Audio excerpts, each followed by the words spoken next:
我諗好多人都唔知 PNH 係乜嘢，但係咧香港有成80幾個病友咧係有呢個病，咁佢哋要面對好多即係不時嘅恐懼，包括咧係佢嘅血液咧係會隨時會紅血球會爆破啦，又會有溶血啦，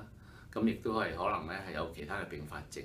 甚至係影響生命嘅。咁呢個病咧實在係要好好嘅照顧。亦都要好多人咧係明白理解到佢哋要面對嘅困難。咁我希望大家係支持呢個活動，能夠咧係理解佢哋，同時咧係希望同佢哋一齊攜手係爭取一啲適當嘅治療。呢個病咧係唔容易醫嘅，而亦都有一啲好貴嘅藥咧，係大部分人咧都唔可以係負擔得起，